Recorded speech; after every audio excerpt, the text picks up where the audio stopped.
musidɓe en wari wadde vidéo ji ɗo sabu occupation ji ɗin kono mi falano intervenugol par ce que mi hande fof no yewtude fiyo sanction ko waɗa ko yowiteɓe mawɓe men maketeɓe Elhadji Hamid Ba kako Elhadji Hamid Diallo ɓe laaɓe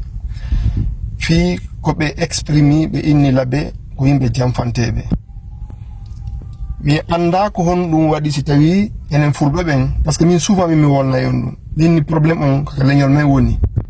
probléme molanaɗo on ko hatta yaren hatta hednude laamu lagine piji ɗin ko ɓuri kon kaka leñol men woni ko en fait ko angal pottal ngal mi wona d' accord wondema ko ɓe yewti kon mi wona d' accord miɗo condani ɗum ɗon uskan no condani ɗum ɗon kono ɗum waɗata mi waɗa vidéo mi yenna mawɓe par ce que min mawɓe miɗo respecte ɓe moƴƴa ɓe maraniɓe teddungal mi suivay souvent vidéo ji maɓɓe après ko yimɓe tagaɓe ni goto men wonɗo parfait ala kono si tawi goɗɗo yalti wowli goɗɗum tun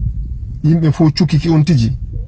quelque part haray min on ɗo personnellement mi innayi no woodi ko yimɓe maranno on tiji sina ɗum a watta goɗɗum tun yimɓe yalta sanctionnement ni directement hiɗo famude hande ko ɓe yewti ɗon kon no wawi wonde ko abus de langage no wawi wonde ko erreur c'est possible ala mo fayata ala mo faljata kan haala innugol laaɓe ko jamfante wona kamɓe fuɗɗi wolde ɗum goy wona kamɓe sinci kan haala ɓe répétu ko haala ko tawata en fop en men en janɗidi on ɗuma ɗon ko c'est à dire que ko yimɓe watta ɗum bouche à oreille de génération en génération mais ɗum justifia kadi ko gonga de encore une fois parce que wona neɗɗo na saare nden woni saare jamfanteɓe ala leñol jamfanteɓe ala fi kala no way ko ɓe yoɓɓinta ɗo hande pullo ko jamfante ɗum fof ko fenande noon ko invention ji noon ko haalaji noon iɗon famude e nder ɓeyguure hoore mum e nder ɓeyguure mum kala so ƴetti ɓeyguure mum tawa déjà hayka famille mum ton jamfanteɓe no ton donc yo waaki e saare yo waaki e leñol ko ɗum waɗi min mi wona d' accord ko ɓe maaki ɗon kon mais ɗum ɗon noon waɗata min mi manka ɓe mawɓe respect aduna mi mankataɓe respect par ce que mi e vidéo ji maɓɓe ɗin ɓe yewta sujet ji gon ton thème ji gono ton heɓe attaque thème ji gon ton tawata imamɓe men bususta attaque ɗum thème ji ɗon ɗum kadi ko noni gonga na e goɗɗo moƴƴi ko moƴƴi waɗa ko moƴƴi waɗa ko moƴƴi ñande on ti fayi wo jama on hara yafotako o andi min souvent mi wolnayi on ɗo min ni enen probléme men on hakkude men enen pullo Fouta Guinée en yafodirta ɗa wawi wadde ɗo moƴƴereji dus kono ñande fayuɗa o wallahi l azim ɓe yafotako mo janano noon no waɗa ɓe yafomo janggo par ce que yiiɗo hay politiquement janano no waɗa ɓe ɗo waɗa ɗo pullo Fouta goɗɗum pullon permaguité mum o acca il laisse passer mais siko mo makko tun waɗi aji sayi min ɗum ɗon ko c'est un constat personnel mo waɗani hoore am hiɗon famude donc labbe moƴƴuɓe no ton bonuɓe no ton Pita moƴƴuɓe no ton bonuɓe no ton Dalaba moƴƴuɓe no ton bonuɓe no ton Mamu moƴƴuɓe no ton bonuɓe no ton ville ji ɗin fof lagine c'est comme ça ko ɗum waɗi min innugol Pita labbe Mamu Dalaba ko min faala pullo Fouta Guinée yo yalti ɗum ga hakkille makko en fait ko enen tun wondi e ɗum ɓe fulɓe ɗe leyɗe hedditiɗe fof Afrique ɓe ala koye peccoy ala innugol oɗa c'est à dire que enen tigui ɗen accepte divisugol hoore men a nanay fotta ɗo goɗɗo winoma koma honto ɗum ɗon tum déjà o holli o faala andude say ko onon kafi e sina onon kafi an ka yettore ma nden ko honɗum ko Diallo kako Ba kako Bari kako Sow o anda compte o classatama o anda compte o jogotoma ɗum ɗon tu woni division ji kadi ma o innama a oɗo komo dow saare oɗo komo ley saare est ce que hiɗon famude ko hayka fulawaji men hiɗe watton kadi peccoy ko honno yimɓe ko yiwɗaɓe mari mentalité divisionniste marɓe haqqille mum tawata mo yiɗa o hay famille tawata hande pullo fof hañum ɗon wonde nene goto baba goto jogodira enen hiɗen jooɗi ñande o kaari ko moɗa ko ɓeeɗa wayni na menen wayni ko ɓeeɗa wayni na menen wayni ko ɗin piiji doɗen yaltinde ko haqqille men ko ɗin piiji changata haqqille men ɗum doɗen change ko enen doit change de comportement ko enen pullo Fouta Guinée doit d'abord changer de comportement parce que ɗe mari un sérieux problème de comportement min ñande o ñande mi yewtay on ɗum ɗo si feƴƴi ɗum ɗon mi andina o mi mawɓe ɓen mi kondanataɓe fi ko ɓe haali ɗum ɗon kon de mi attaquataɓe fi ɗum ɗon min la wawi yafanade ɓe par ce que min namo mi laɓe c'est vrai kono mo haali ɗum ɗon min je me sens que haray je me sens en tant que peul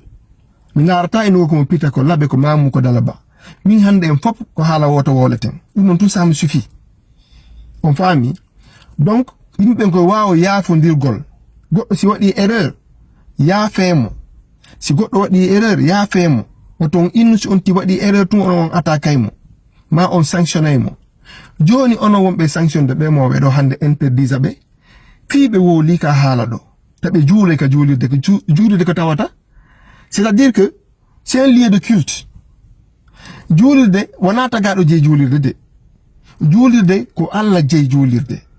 donc so honno noon an julɗo on wirta goɗɗo julɗo mo nangidaka e beere nangidaka e debbo janano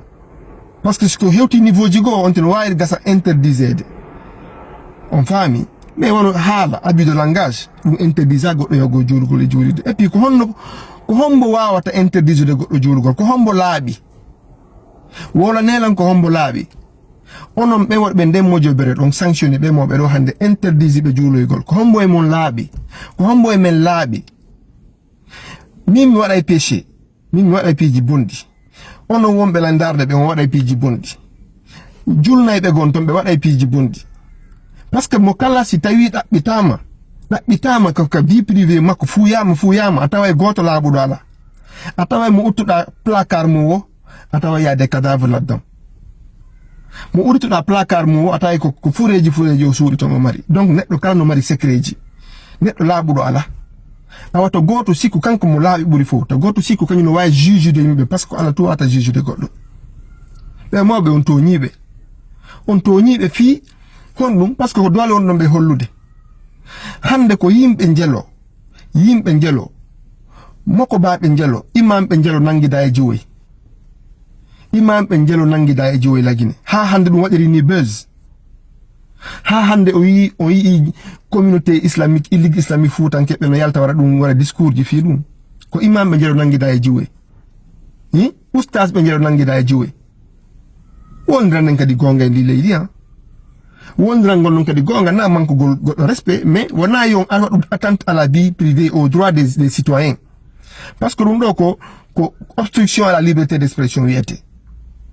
ɓe wowli ko opinion maɓɓe ɗen wawi wonde en wona d'accord enen kadi wonen yimɓe wawɓe heɓugol contradiction d'idée an si a wowli goɗɗum ko tawata mi wona d'accord yo mi aru minnema je suis pas d'accord mi ara waɗen confrontation waɗen débat yewten mi pour vraiment ko haalanta ko na gonga si ɓe mawɓe ari inne pita ko janfante ma ɓe ni dalaba ko janfante ma ɓe ni labe ko janfanteɓe ma ɓe ni mamu ko janfante ma n'importe quelle ville de la Guinée confronteɓe yewdo e maɓɓe waɗe débat yewtiron ka haqqille yewtiron ka faamu ka gandal hollidiron gandal e prouvanon par A plus B ko hombo janfi hombo ko ɓe laɓe janfi Bocar Biro ka ko Fouta fo janfi El Hadj Bocar Biro na yimɓe Fouta fo hawti janfi El Hadj Bocar Biro ha ɓe taƴi hoore El Hadj Biro ɓe rondiri nen jaariwu nene maɓɓe ko ɓe laɓi tun janfino Fouta fo no tawano e kan janfa awa en siko ɗum en fof ko en janfante siko ɗum ko enen fof ko en janfanteɓe hiɗon famude donc ta goto juge ɗo goɗɗo hande mawɓe ɓen e on ala droit interdisugol ɓe juulogol ka juulirde ɗum ɗon goto e mon ala droit par ce que son waɗi ɓe ɗum haray ko jaggu wonɗon ɓe waɗude ko jaggu haray wonɗon ɓe hollude ko doole wonɗon ɓe hollude min lan sutaniɓe gon sengo ɗon yoɓe hettu droit ji maɓɓe ɗin yahugol juula ka juulirde ɓe julna kadi ɓe julna par ce que ɓe woɗa ɗo ko tawata goɗɗum c'est gravissime yiiɗo hay makko baɓe men gono yalti inni wo se wo hen ɓe attaque leñol ngol fof wona leñol ngol fof ɓe attaque ko fiilaɓe ɓe wowli et puis kan haala ɗon kadi wona kamɓe sincika haɗa no gasa ko ɓe répétu ko ɓe nani kamɓe kadi minen ko min gomomi pita komin kawtal labɓe minen min nanay giba neeɓi ɓe inna pita e labɓe ɓe hollidirno ƴoyre wo goɗɗo e maɓɓe atti ɓe fii ko keerol ngol waɗete ɗon woko ɓe labɓe ɓen attino dawde ara sinca keerol ngol woɓɓe kadi ina ko pita ɓen attino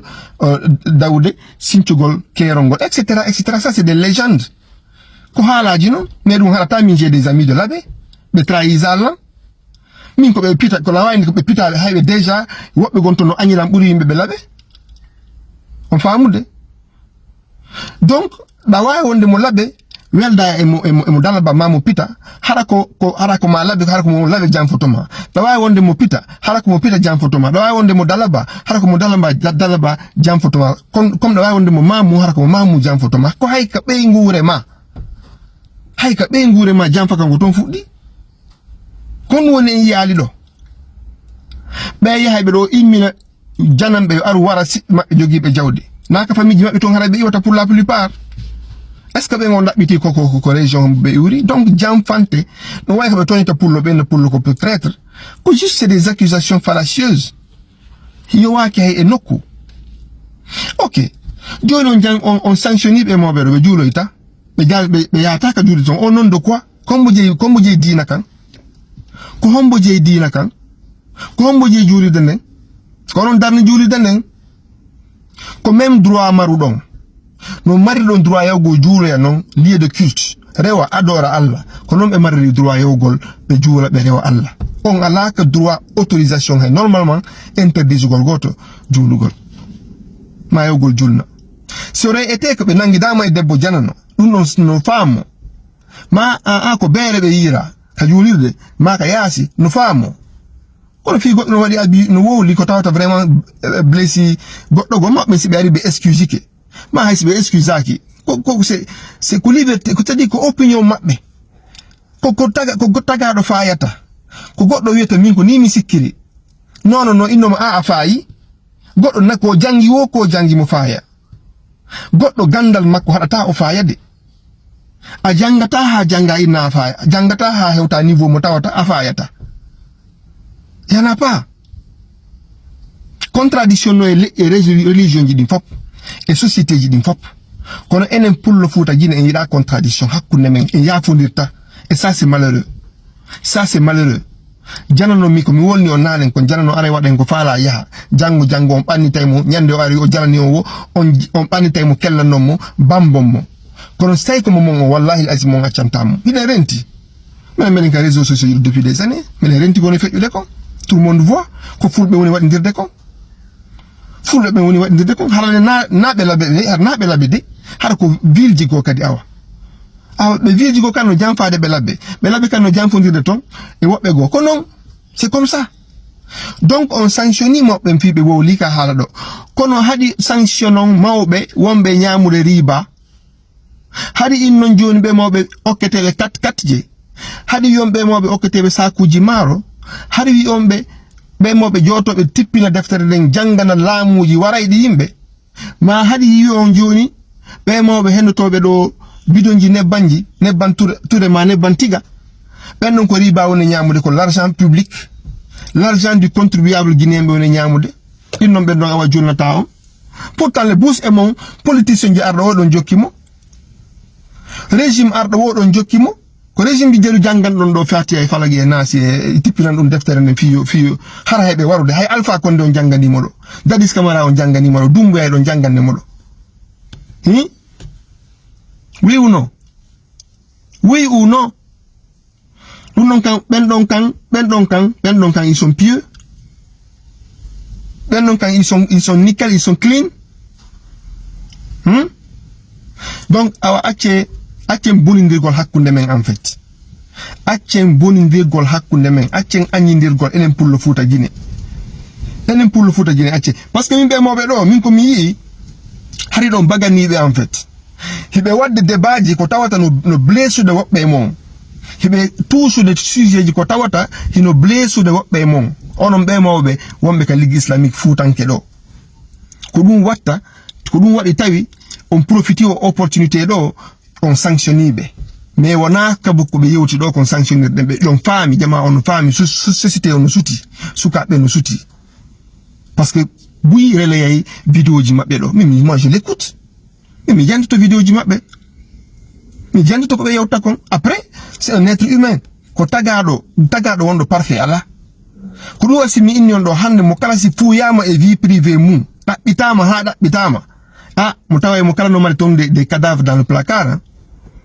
mo kala taway no mari ton pi hun ko tawata o fala ka adnan fo andanamo ko du wadi goddo do waka juge de goddo mo kala yo accutum sutura yo accutum fi Allah parce que Allah renti mo kala ko laabure ko bonudo ko Allah renti mo kala ko ne bernde makko ko Allah andi ko hombo moji ko Allah andi ko hombo yidi prochain jomum parce que den andi ndiri on faamude mawɓe ɓen rétablissé ɓe ka droit ji maɓɓe, rétablissé moɓɓen ka droit ji maɓɓe, ko ɗum woni gonga on. Après ɓe fayi, je ne suis pas d'accord ko ɓe woli kon, parce que ɓe doit ka ciblugol laɓe tum. Voilà, ɓe wawi inde a laɓe no ton janfanteɓe, pita janfanteɓe no ton, Dalaba, Mamou janfanteɓe no ton, ça se comprend. Même dans les familles janfanteɓe no ton, ça se comprend. Il faut janfanteɓe no ton, ça se comprend. Mais si ɓe généralise yara ɓe waɗi erreur, mais c'est une erreur de langage. C'est une erreur de langage. Toron yeɗɗon ɓe toro yafuyenu no gasa ɓe salo no wano mettude. Mais maɓɓe misikaɓe salotono ɗum. Mais hay siɓe wiyari ɗum, c'est son droit. C'est son droit de accite yimɓe ɓen exprimo. Accite yimɓe ɓen ɓe heɓa liberté d'opinion. Accite yimɓe ɓe heɓa liberté de pensée. Acce fannidirangol ni hakkunde men enen ɓe fulɓe. Acce fannidirangol ni viiji men ni hakkunde men enen ɓe fulɓe. En yafondirta. Aduna on fof no suti en. Aduna on fof no suti en. Ko angal pottal mengal, ça c'est la preuve. Ko hay imam ɓe ɓen, même les responsables religieux, hay kamɓe ɓe fotta. Hay même tawata ko ɓen ɗon doit fewude jonna,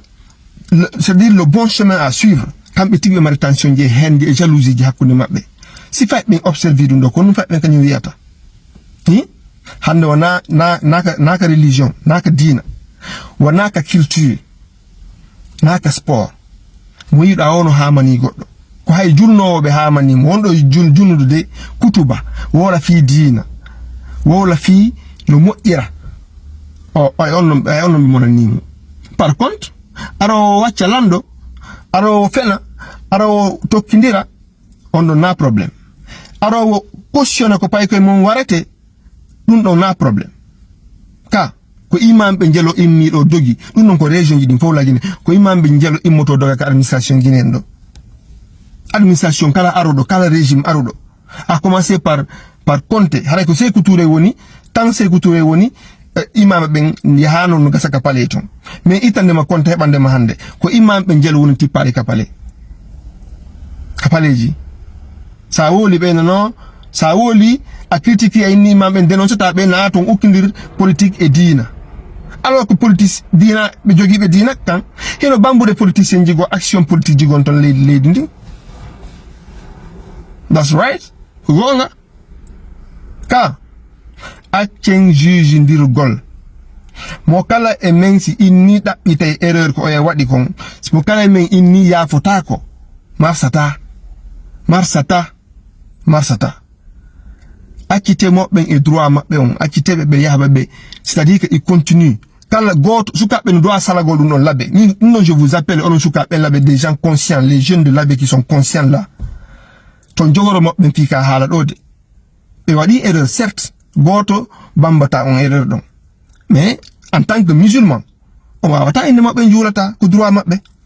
Maɓɓe doit ka interdire de juuloygol, ɓe doit ka interdire de julnugol, au nom de quoi? Au nom de quoi ko goɗɗo ɓe wari, ko mbuuɗi public ɓe détourni, ko mbuuɗi l'argent public ɓe détourni, ko beere ɓe yari, ko ɓiɗɗo goɗɗo nangiduɗon ɓe, ka ko ɓeygu goɗɗo nangiduɗon ɓe. Mi sikki do ko si waɗin kaaji ɗon wawata interdisinde goɗɗo do yo julnu. Ko min do ko min nanta kono wowle kamen. Hiɗon faamude. Kono fi goɗɗo wowli goɗɗum, mais je pense que hande ono ɓayɗon wolde fi affaire autorité. On ƴetti ɗum on naɓi affaire politique. Joni autorité on tigno doaɓe rétablitude ka droit ji maɓɓe. Par ce que ɗum ɗo ko abus de pouvoir wiyete. Ko abus de pouvoir wiyete. Moɓɓen rétablissé ɓe droit maɓɓe. Rétablissé ɓe droit ji maɓɓe ɗin. Accon jaggu. Accen waɗindirgol jaggu. Salmini on.